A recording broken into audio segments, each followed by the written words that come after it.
বন্ধুরা, আপনি যদি চ্যানেলটি প্রথমবার ভিজিট করেন বা চ্যানেলটি প্রথমবার দেখে থাকেন, অবশ্যই সাবস্ক্রাইব করবেন আর পাশে থাকা বেল আইকনটা প্রেস করে রাখবেন। তাহলে কি হবে বন্ধু, আমরা যখনই নতুন কোনো ভিডিও আপলোড করবো আমাদের কলকাতা ফটোফট কোম্পানির তরফ থেকে, সেই ভিডিওগুলোর নোটিফিকেশন কিন্তু আপনাদের মোবাইল স্ক্রিনে সবার আগে পৌঁছে যাবে। তো বন্ধুরা, আমরা দেখে নেবো আমাদের যে 1 থেকে 4 বাজি 16 তারিখের যে লাকি নাম্বার রবিবার, আমাদের 1 থেকে 4 বাজি হচ্ছে 7890।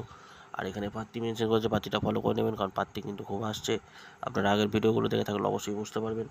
আর এখান থেকে 1 থেকে 4 বাজে যে 7890, এখান থেকে যদি আপনারা সিলেক্ট করে খেলা দেন বুকিংয়ে, তাহলে কোনো রকমভাবেই লস খাবেন না। এখান থেকে আপনারা দেখে খেলতে পারেন। আর যেহেতু রবিবার 1 থেকে 4 বাজি পর্যন্তই খেলা হবে, তো বন্ধুরা সাবধানে খেলবেন। 1 থেকে 4 বাজি হচ্ছে 7890। একবার পেমেন্ট হলেই খেলাটা কমিয়ে দেওয়ার চেষ্টা করবেন। আর এখানে প্রার্থীগুলো ফলো করে নেবেন। চ্যানেলটা ভালো লাগলে অবশ্যই বন্ধুদেরকে শেয়ার করবেন, পাশের বেল আইকনটা প্রেস করে রাখবেন। ভালো থাকবেন, সুস্থ থাকবেন, দেখা হবে পরবর্তী ভিডিও নিয়ে।